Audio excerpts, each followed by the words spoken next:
Hello everyone, welcome back to a new blog. আজকে সকাল থেকে আমার কিন্তু ভীষণ ল্যাথার্জি লাগছিল, মানে এই ফার্স্ট টাইম লাইফে আমার ক্যামেরাটাকে এইভাবে হাতে নিয়ে ধরতে আমার বেশ ল্যাথার্জি লাগলো। এর আগে কোনোদিন সত্যি কথা বলতে এরকম হয়নি। মানে সকালবেলা উঠেই ব্লগ শুরু করবো যখন, তখন মনে হলো না এখন না একটু বেলা হোক তারপরে করবো। তারপরে বেলা গেল, আরও বেলা হোক, মনে হচ্ছে আফটার লাঞ্চ করবো। এই করতে করতে করতে করতে আর আজকে তো আমি মনে হয় এক যুগ পরে আমি দুপুরবেলায় শুলাম।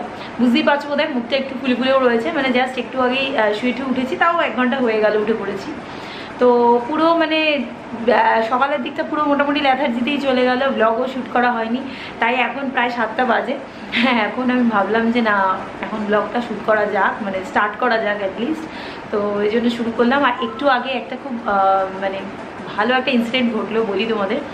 জাস্ট একটু আগে বেল বাজলো, তো প্রথমে ভেবেছিলাম অমিতা দিয়ে এসছে, তারপরে খুলে দেখছি যে আসলে বাবা প্রথমে খুললো আর কি। তো যাই হোক, তারপরে গিয়ে দেখছি একজন মেয়ে এসেছিলো আর কি, অল্প বয়সী একটা মেয়ে।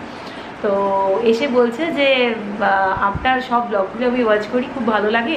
তো আপনি যে কেক বানান সেই কেক আপনি শিখতে চাই, মানে এখানে ওরকমভাবে শেখার তো কোনো জায়গা নেই, তো আমি আপনার কাছে কেক বানানো শিখতে চাই। তো প্রথমে এইটা শুনে আমি ভীষণ রকম হয় না, একটা কি বলবো, একটা কমপ্লিমেন্টের মতো ভীষণই ভালো লাগলো। কিন্তু বিষয়টা ওকে আমি বললাম যে দেখো আমি নিজেও শিখিনি, তো ন্যাচারালি তোমাকে শেখাবো কী করে। মানে একটা দেখো, যেটা আমার নলেজ, আমার লজিক আর কি, সেটা হচ্ছে তুমি মানে ইঞ্জিনিয়ারিং শিখতে গেলে এইচএস পাস হলেই হয়ে যায়, কিন্তু ইঞ্জিনিয়ারিং পড়াতে গেলে অ্যাটলিস্ট এমটেক হতে হয়, এটা আমার লজিক। তো সেই লজিক অনুযায়ী কিন্তু যতই আমি কেক বানাতে পারি, বাট কেক বানানোটা শেখানোর মতো নলেজ বোধহয় আমার এখনও অবধি নেই। তো আমি সেটাই বললাম, যে ওকে বোঝানোর চেষ্টা করলাম যে দেখো আমি সেইভাবে শেখানোর মতন অতটা দক্ষতা আমার এখনও হয়নি। তো কিন্তু ও বেশ মানে খুবই আগ্রহী আর কি শেখবার জন্যে। তো আমি তখন বললাম, ও ইভেন এটাও বললো যে আমি ঠিক আছে তোমার সাথে হেল্পিং হ্যান্ড হিসেবে থাকবো। তো আমি বললাম যে কারণ আমি যখন কেক বানাই আমার না কোনো নির্দিষ্ট টাইম থাকে না, তোমরাও ব্লগে দেখো, মানে আমার যখন যেরকম মানে টাইমের সুবিধা অনুযায়ী, কখনো ঘুমোচ্ছে সেই সময় করে ফেললাম, মোস্ট অফ দ্য টাইমই হয়তো দুপুরবেলায় করি, কিন্তু তার মানে কিন্তু এমন নয় কোনো দিন সকালবেলায় করে রাখলাম, কোনো দিন আফটার ডিনার, মানে সবাই যখন ঘুমিয়ে পড়ে সেই সময়। ইভেন আমার মাঝে মাঝে একটু আনইজি ফিল হয় কি এত আওয়াজ হচ্ছে, বিচরের আওয়াজ হচ্ছে, কি বাকি লোকের ঘুমোতে না ডিস্টার্ব হয়, তো এত রাত্রেও কখনো কখনো করি। তো সেই জন্যে ফিক্সড কোনো টাইম নেই যে ওকে বলবো তুমি আসো ওই সময় দেখো। তো সব মিলেমিশে আমি বললাম দেখো এখনও এইভাবে প্রফেশনালি ব্যাপারটাকে ভাবা আমার পক্ষে একেবারেই সম্ভব না, অ্যাটলিস্ট যতদিন না লাড়া একটু বড় হয়। তো সেটা বলার পরে সে মোটামুটি বুঝতে পারলো, এবং ওর নাম হচ্ছে পূজা। খুবই অল্প বয়স, আমার দেখে যা মনে হলো কলেজ টলেজেই পড়ে হবে। তো পূজা, তোমাকেও বলছি আমি খুব ভালো লেগেছে তোমাকে, তুমি এসছো এবং এত আগ্রহী তুমি, তোমাকে মানে কিছু হেল্প করতে পারলে বা শেখাতে পারলে আমার সত্যিই খুব ভালো লাগতো। কিন্তু এক্ষুনি পসিবল হচ্ছে না।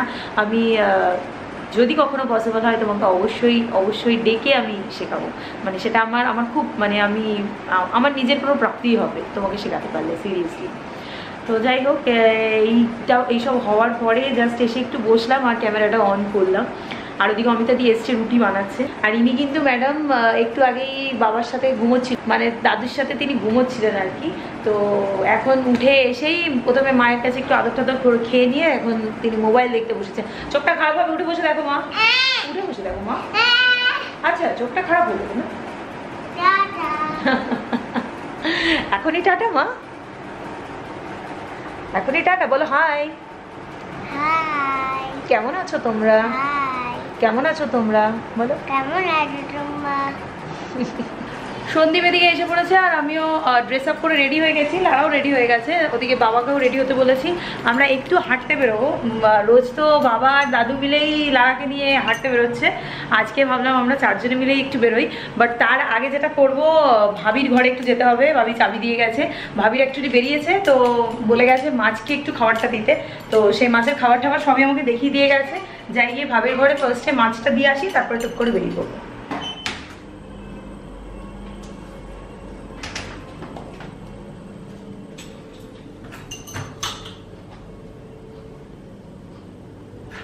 চাবড়িগুলো দেখো সন্দীপ, কি মিষ্টি দেখতে না?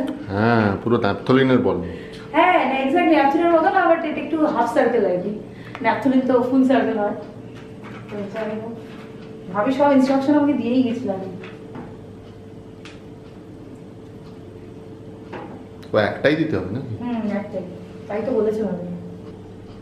সন্দীপ সবচেয়ে সুন্দর মাছ কোনটা লাগছে গো? এই মাছটা দেখো পুরো ট্যাংরা মাছের মতন দেখতে, সিরিয়াসলি। হ্যাঁ আমারও এটাই বেশি সুন্দর লাগছে। এই মাছটা সত্যি সত্যি দেখো তুমি, ব্ল্যাক মাছটা ট্যাংরা মাছের মতন না দেখতে অনেকটা, এইটাকে বেশি সুন্দর লাগছে দেখতে।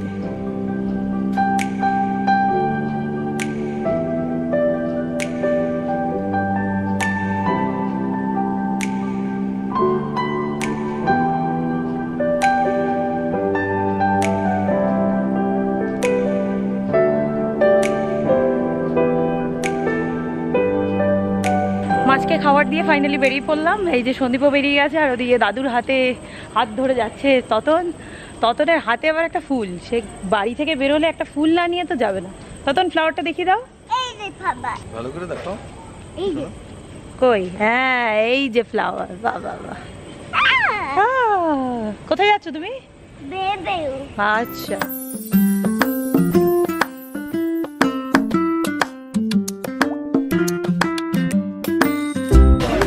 কত হলো সব মিলিয়ে? 250। তুমি আবার কি কি নিলে এসো? মিষ্টি কেন নিলে? কে খাবে মিষ্টি এখন? বাবা আছে মা, বাবা ওদিকে আছে। চলো। কত করে বেল পেপার? না লালটা নেবো না, হলুদটা দাও খালি। একটাই দাও। আর সবুজ দিয়ে দাও। আর সবুজ, হ্যাঁ ক্যাপসিকাম সবুজটা কত করে? ওটা 10 টাকা। একটা দুটো দিয়ে দাও। ওই ফ্রাইং প্যানটা এসে ও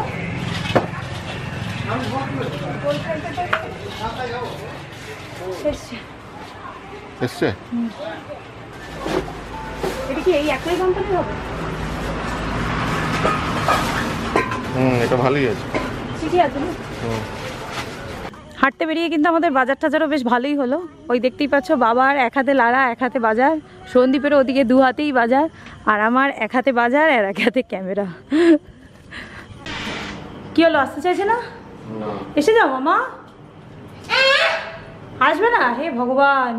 বাই দ্য ওয়ে সন্দীপ, তোমার কিন্তু আউটফিটটা আজকে জুতোর সাথে পুরো ম্যাচিং।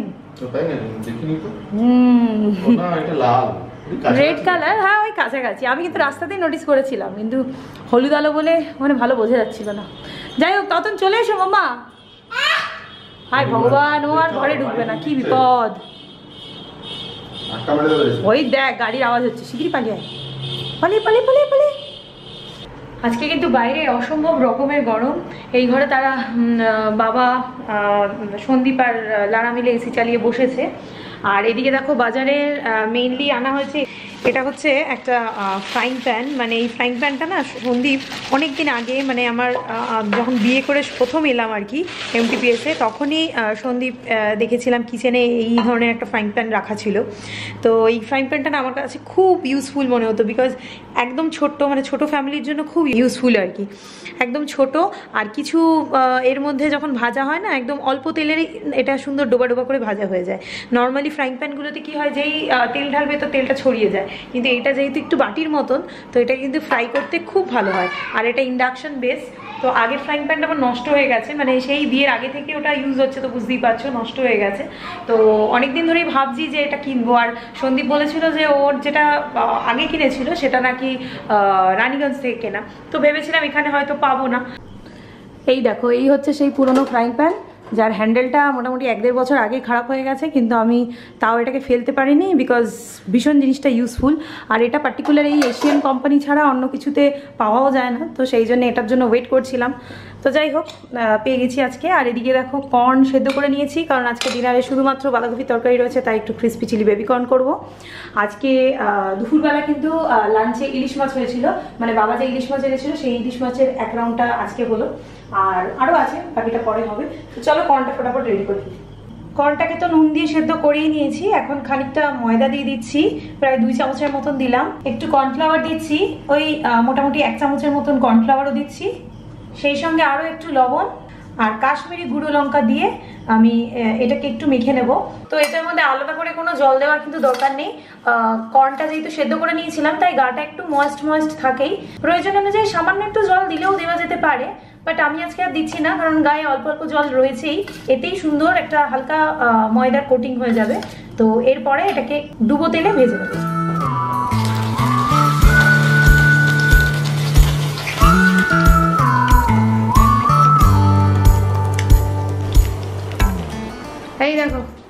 আরেকজনের মুখ চলছে এদিকে।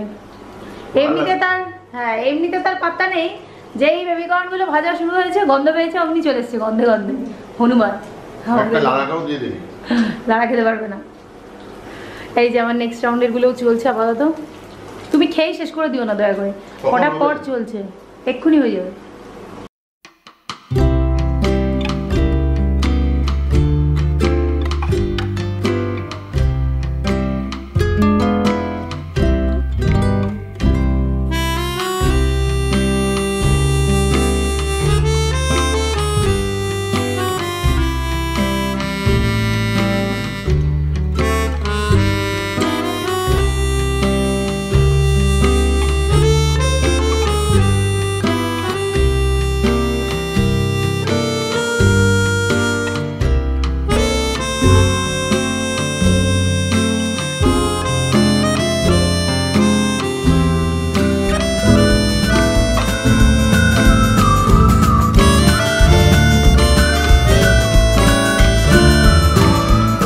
বেবিকর্নের সাথে আবার বাঁধাকপি কে খাবে?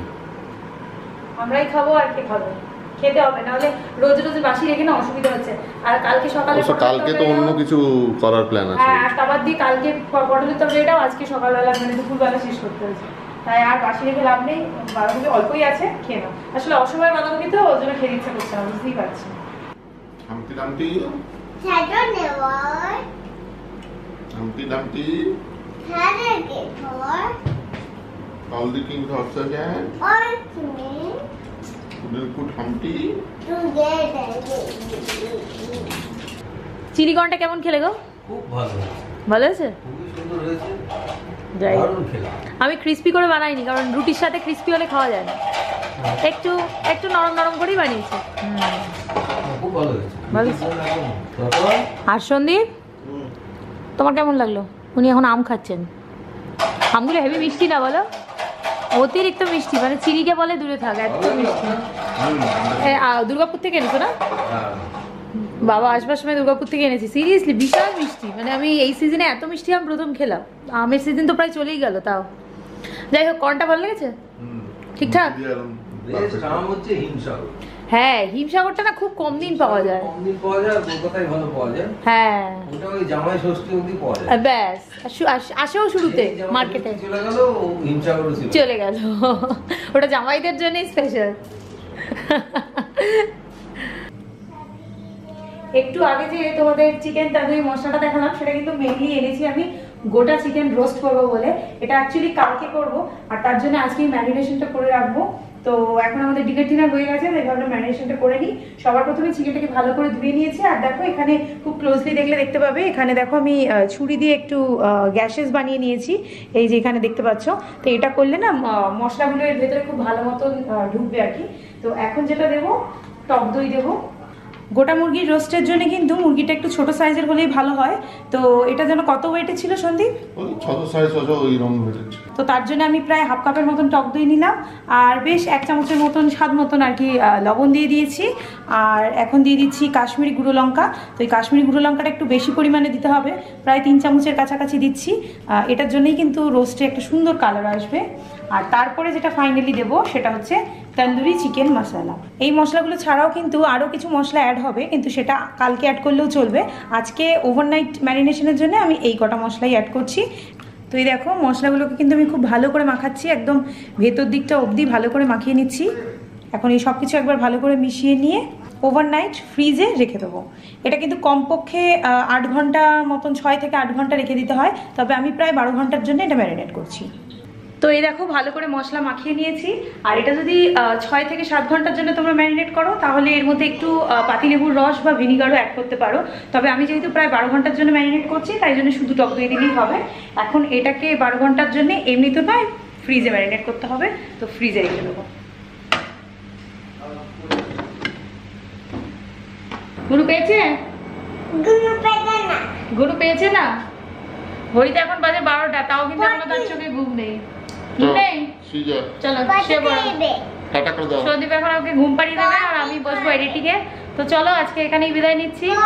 দেখা হবে নেক্সট ব্লগে কালকে।